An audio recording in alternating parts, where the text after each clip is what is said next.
seharusnya dari zaman dulu kan sebenarnya udah banyak. KDRT apalagi, zaman dulu tuh lebih gila-gila nih KDRT ya. Bahkan kalau zaman dulu kayak hal yang biasa, sosial kita harus call dulu sebelum menikah. Karena kita kan bakal ngasih makan anak orang lain ya. Uang itu sangat penting pada akhirnya. Ya, itu ada uang kita bisa bahagia.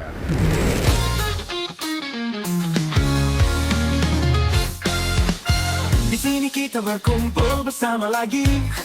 Oh yeah. Petualangan seru tak akan pernah mati. Dengan kekuatan kita pecahkan misteri. Di ujung langit jawabannya pasti menanti. Come on. Jawabnya ada di ujung langit. Halo teman-teman semua, kembali lagi bareng Bang Gun ya, sama Bang Rain. Jadi kali ini kayaknya kita ada satu tema asik nih, tentang dunia percintaan mungkin ya, gitu. Nah ini Bang Rain, kita ngeliat nih angka pernikahan mungkin ya, kok semakin di sini kayaknya terjadi pergeseran gitu untuk umur. Kalau misalnya mungkin di beberapa wilayah khususnya mungkin di luar Pulau Jawa gitu kan, ataupun mungkin di daerah di Pulau Jawa tapi di wilayah yang agak dalam gitu, itu pasca SMA atau kuliah gitu ya, itu sudah mulai nikah. Tapi kalau sampai sini kayaknya orang umur 30 tahun lebih itu jarang gitu misalnya yang menikah. Kira-kira kenapa? Aku pribadi pun saya belum nikah juga. Kenapa ya? Soalnya mungkin sekarang itu karena berkembangannya teknologi, terus kemudian kayak sosial media juga makin banyak kan. Jadi orang itu kadang-kadang kayak ngikutin, bisa dibilang bad advice gitu. Kayak kayak aku pengen mandiri aja lah, aku pengen apa istilahnya itu independen, nggak mau nikah aku gitu. Terus kayak masih skeptis. Terus apalagi dengan banyaknya isu ataupun banyaknya berita-berita yang kayak istri KDRT, terus kemudian eh, perceraian sering terjadi karena perselingkuhan ataupun apa gitu. Jadi banyak orang yang jadi skeptis terhadap yang namanya pernikahan. Tapi seharusnya dari zaman dulu kan sebenarnya udah banyak. KDRT apalagi. Zaman dulu tuh lebih gila-gila nih KDRT ya. Entah terhadap anak atau terhadap istri. Itu menjadi hal yang, bahkan dia kalau zaman dulu kayak hal yang biasa. Tapi sebenarnya nggak biasa sih. Kalau aku pribadi nggak terbiasa. Karena bukan hal yang harus dibiasakan. Nah, tapi kalau misalnya kita melihat lagi angka, bahkan kemarin itu sempat ada tuh satu video yang kayak di KUA, ada satu KUA di satu perkampungan itu kayak ngasih pengumuman yang umur sekian udah bisa langsung ke KUA ya untuk nikah gitu. Sampai sebegitunya, berarti kan emang menjadi ini ya, angka pernikahan kita di Indonesia khususnya sudah semakin banyak gitu yang belum menikah gitu. Nah, mungkin ya itu kalau dari pandangan aku sih, karena semakin banyak sosial media, terus kayak ada beberapa yang ngasih bad advice mungkin, ataupun kayak berita-berita yang berkembang di masyarakat. Jadi kayak kalau misalnya kita lihat di Twitter misalkan kayak orang banyak takut jadi trauma nih menikah nih, mau percaya sama siapa lagi gitu. Seperti itu lah. Mungkin sekarang itu ya agak susah ya, mungkin karena ya sekarang kan ada apa-apa itu terekspos media. Memang kita bisa mencari lebih banyak referensi, mungkin ya, misalkan kita pengen tahu tentang ciri-ciri calon pasangan yang baik, kemudian juga mungkin latar belakang calon pasangan kita gitu kan. Tapi apakah semuanya harus ditelan mentah? Mungkin kayak gitu kan. Apalagi tadi misalkan bicara tentang good advice, kan itu banyak tuh, jangan ini semua orang gini. Oke lah gitu tuh, manusia tuh nggak ada yang sempurna ya kayak gitu kan. Tapi bagaimana cara kita mungkin meminimalisir. Nah tapi kalau misalkan memang kita terlalu merasa misalnya bener-bener mengidamkan yang sempurna banget gitu kan, justru itu akan membuat apa ya, opsi makin gitu, opsi makin banyak, waktu makin apa namanya, berlalu gitu ya, ya pada akhirnya ya udah gitu belum seumur hidup ya, apa hasilnya tuh perawan tua ya mungkin, orang tua ataupun perjaka tua perjaka tua gitu walaupun tidak walaupun jadi nggak orang ya, nggak jaminan ya kalau zaman sekarang mungkin, cuman ada jadi jomblo ganas kan.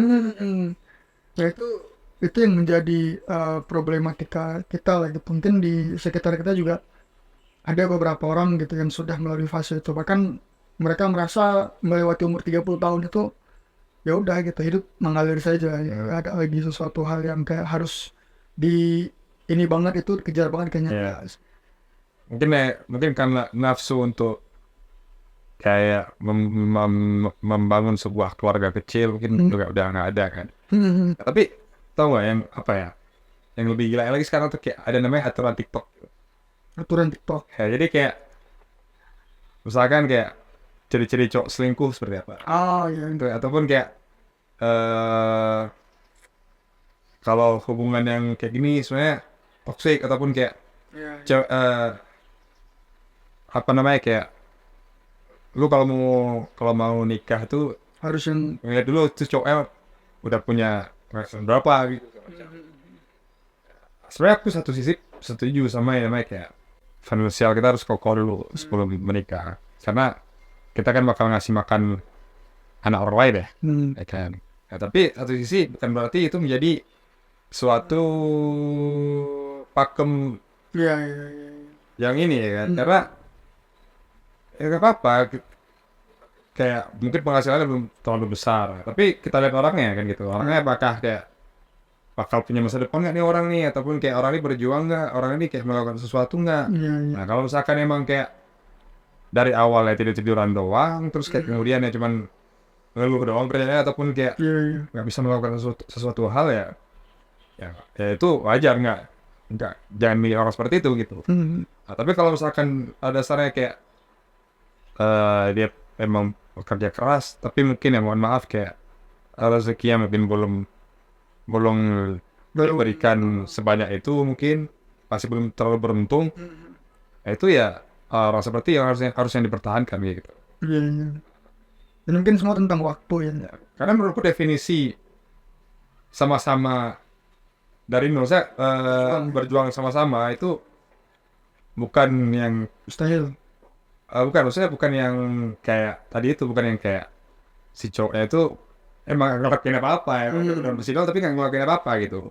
Nah tapi kalau misalkan si cowok itu ataupun pasangan kamu itu melakukan sesuatu, nah tapi mungkin itu tadi secara penghasilan belum beruntung gitu kan, nah itu bakal ada kemungkinan ketika bersama-sama kayak mungkin si istrinya kayak bisa memberi motivasi yang lebih, ataupun kayak entar anaknya dengan punya bisa memotivasi dia lebih gitu, ataupun memang dikasih jalan sama Tuhan gitu untuk mendapatkan rezeki yang cukup atau yang mumpuni,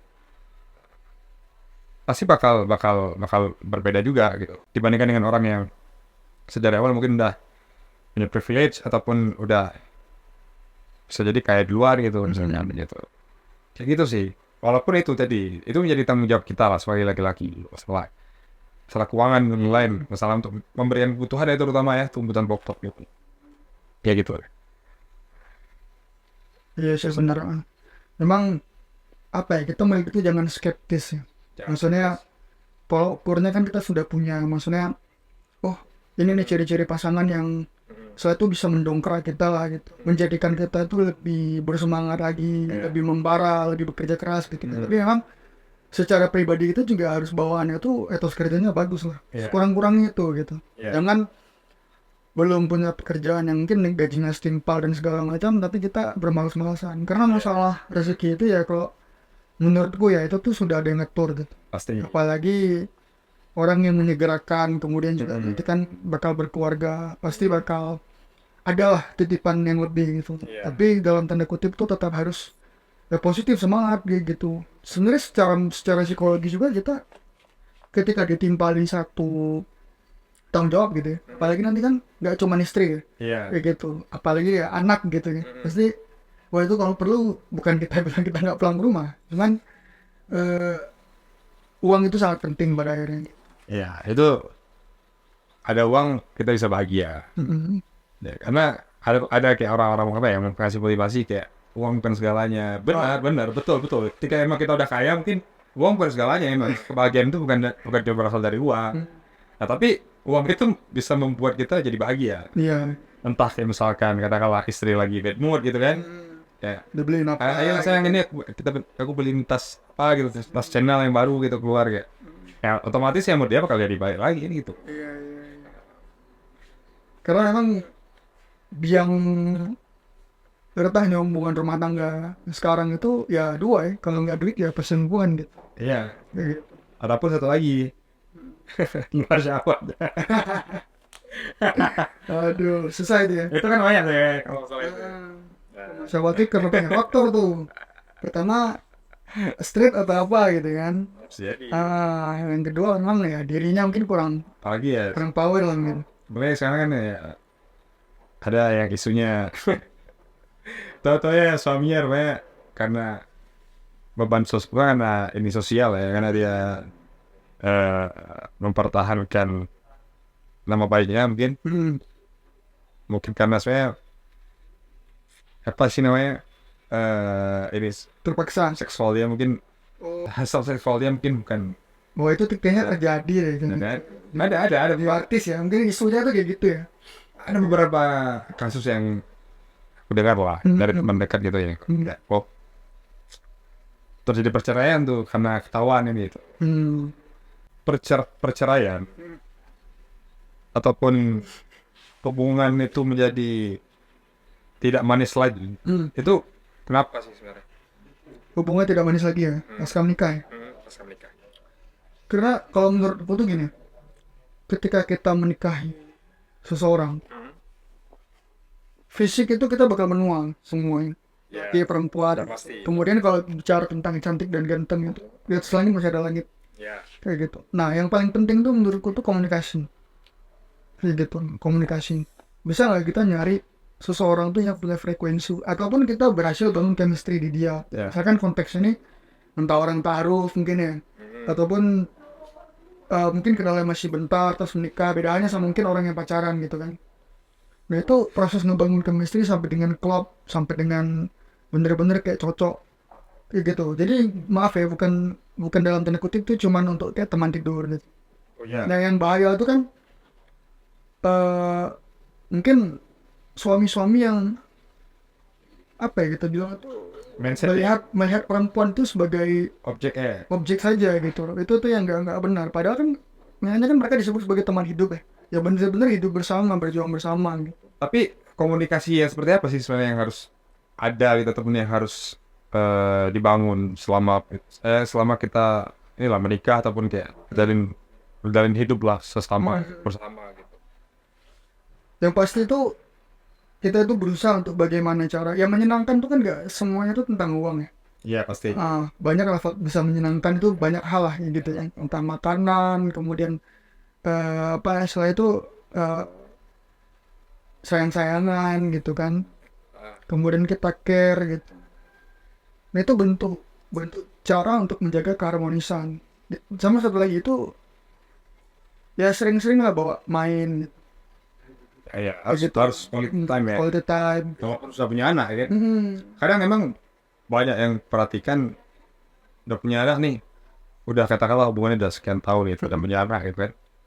Nah, jadi malah kayak istrinya ataupun istri ke suaminya itu udah kayak nggak saling peduli.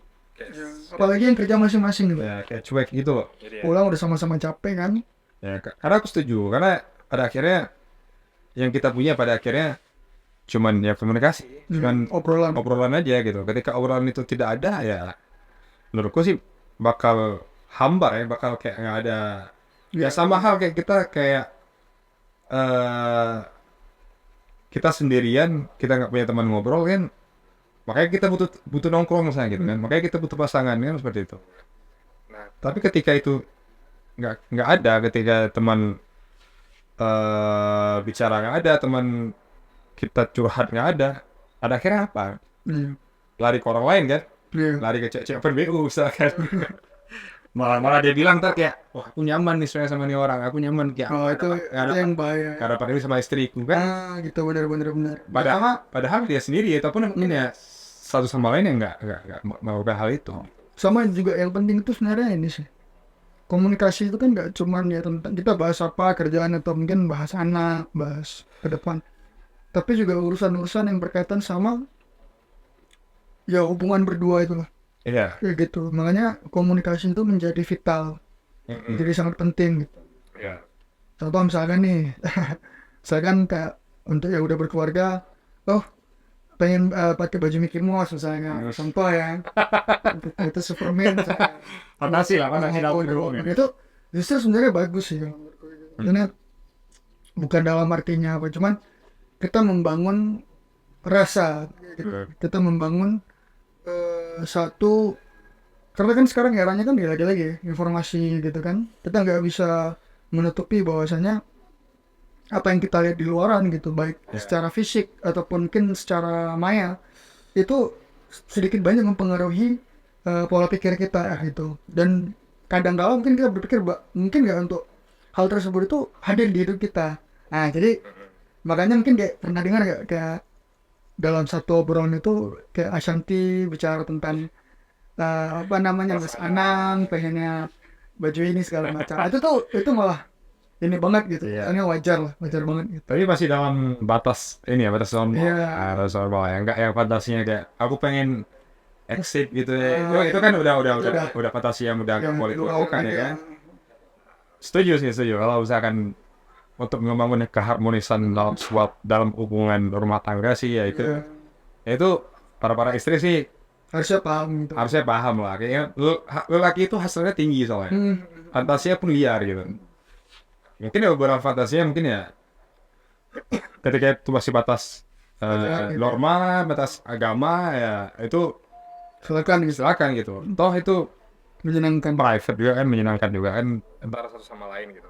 Yang penting intinya komunikasi lah. Komunikasi lah. Harus berani gitu. Jangan mencari itu di orang lain. Iya. Karena itu menjadi pokok perselingkuhan kan. Nah ya. Kan kasihan. Apalagi kalau misalkan kayak KDRT itu menurutku apa ya, kalau bahasaku mungkin itu bukan laki-laki lah. Bukan laki-laki. Bukan laki-laki. Banci ya. Itu dipotong aja lah ini ya. Bijinya dipotong aja lah kasih. KDRT itu sesuatu hal yang nggak pernah kita bayangkan, tapi ada orang yang melakukan. Iya, Emang iya. udah menurutku tuh gak waras juga. Iya. Jadi apa ya, advice kita mungkin bukan advice sih, kayak kalau dari aku tuh nggak usah takut menikah, nggak perlu takut menikah selama kamu berada di orang yang tepat. Ya betul. Ya kan? Betul. Karena gini, karena pun pacaran lama pun nggak menjamin, karena kadang itu kita salah memilih gitu, karena salah merasa oh ini orang ini paling tepat gitu. Kadang-kadang dia bukan orang yang tepat, mungkin kamu aja sudah terbiasa kayak hampir tiap hari bareng itu orang gitu, kayak kamu merasa kayak kalau nggak ada orang ini kamu nggak bisa gitu. Padahal orang yang selalu sama kamu ini mungkin orang yang bisa jadi salah gitu. Iya. Karena kan bahkan mungkin kamu menurunkan egomu ataupun menurunkan idealisme terhadap pilihanmu gitu. Karena mungkin kayak kamu insecure kayak oh ini aku nggak bakal dapat orang yang sama lagi.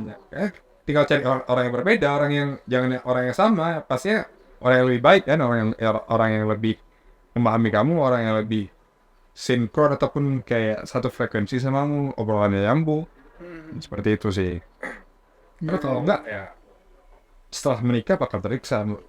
Ya, harusnya apa namanya ya sepertiga ini sudah ini ya kan malah menjadi bumerang ya. Iya. Apalagi yang kayak pacaran cuman kayak apa ya? Nah ya, ketemu pun nggak tahu apa yang diobrolkan, kan cukup aneh ya, cukup rancu ya.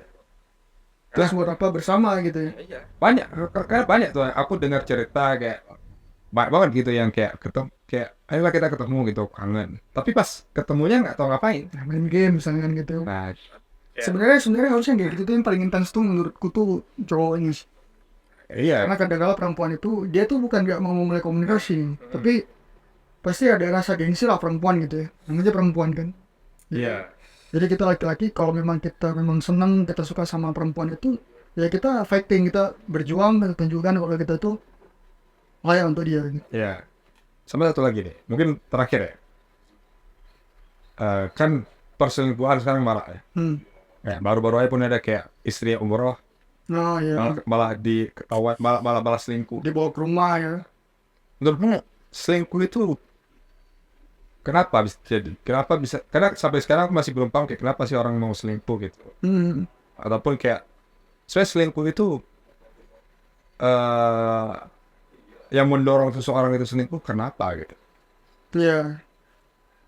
Kalau yang pertama tadi mungkin lebih ke tadi, misalnya ada sesuatu hal yang dia inginkan tapi dia nggak dapat, kayak gitu. Dan dia nggak terbuka, dia nggak menyampaikan itu satu hal gitu. Eh, Yang kedua mungkin bisa jadi mungkin dari sisi pasangannya yang mungkin sudah diberitahu tapi tidak mengamini, tidak ada perubahan gitu ya. Kemudian yang ketiga mungkin ya karena pribadi kayak gitu. Mungkin dari dulu terbiasa seperti itu gitu ya. Terbiasa untuk mungkin berpindah sana sini segala macam. Jadi ketika menikah pun mungkin habit yang sudah dibangun dari masa muda itu ya lanjut gitu loh. Jadi tidak bisa lagi membedakan mana yang sudah terikat dan mana yang inilah masih dalam liar ya, masih bebas. Berarti aku belum cukup matang ya. Iya. Ini ya. Karena kalau menurutku pribadi ya, apa ya, selingkuh itu menjadi sebuah habit gitu. Ataupun mungkin bisa dibilang dia bersifatnya itu adiktif Ya, karena dia adrenalin kan itu. adrenalin ya. Sama hal kayak kita ngerokok. Ya, kita seorang perokok ya bakal susah ketika kita tidak punya kemauan untuk berhenti gitu. Kalau misalkan kayak pasangan kita minta, ayo berhenti rokok lah gitu. Tolong kamu putusin ya. Itu kan kan hal yang mudah ya kan. Karena kalau misalkan bukan karena kemauan dia sendiri. Sama juga kayak selingkuh. Selingkuh itu ya pasti memacu adrenalin kita untuk kayak cobalah sama orang lain gitu. Apalagi kalau misalkan itu tadi berhubungan ya karena cuma hasrat seksual doang, ya karena emang pengen membangun sebuah apa namanya hubungan atau kekeluargaan yang sebuah keluarga yang harmonis gitu. Ya, dan cukup aku pribadi ya cukup tidak percaya ketika orang yang sudah sering selingkuh gitu malah berkali-kali ya. Tapi Stop ya. kayak mungkin boleh lah kalau misalkan kayak sekali mungkin karena benar-benar hilang atau terjebak dalam suatu keadaan masih kayak mungkin masih bisa lah diperbaiki gitu. Nah, tapi kalau orang yang udah kayak udah terbiasa selingkuh udah 2-3 kali bahkan berkali-kali, kalau menurutku sih sudah tidak terpercaya lagi untuk dia itu nggak bakal selingkuh. Walaupun katanya kayak aku udah berubah kok, aku udah kayak gini kok. Tapi menurutku sih itu sih nggak susah untuk terjadi. Mungkin harus kena dulu ya, harus diterapi dulu ya. Kayak orang-orang yang kena apa tuh kena sustain gitu. Mungkin harus punya satu lembaga yang khusus untuk menterapi orang-orang yang suka selingkuh mungkin untuk mengurangi orang selingkuh. Menarik.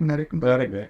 Saya masih banyak nih kalau kita ngomongin masalah relationship sih masih banyak banget kayak misalkan tipikal orang ya. Jadi awalnya kita terus kayak cara memilih pasangan seperti apa. Termasuk yang jangan dideketin gitu. Jangan deketin orang-orang yang sebenarnya toksik gitu dalam hubunganmu ataupun kayak hubungannya toksik seperti apa. Ya mungkin kita bahas lain kali lah. Oke. Ya kan? Itu kita jadikan topik selanjutnya. Fanda. Mungkin kalian kalau misalkan punya pertanyaan tertentu, kalau misalkan kayak punya keresahan tertentu yang pengen diobrolkan di podcast ini, mungkin kalian boleh lah komen di bawah gitu. Jadi mungkin itu bisa jadi topik yang bakal kita angkat kan. Gitu sih. Oke, terima kasih ya Bang Rey ya. Nah, Ini informasi banget. Jangan lupa buat komen ya. Ya, dan satu lagi, jangan takut menikah. Tuh, ingat tuh kata Bang Rey. Oke ya. Oke. Gitu aja, jangan lupa like dan subscribe.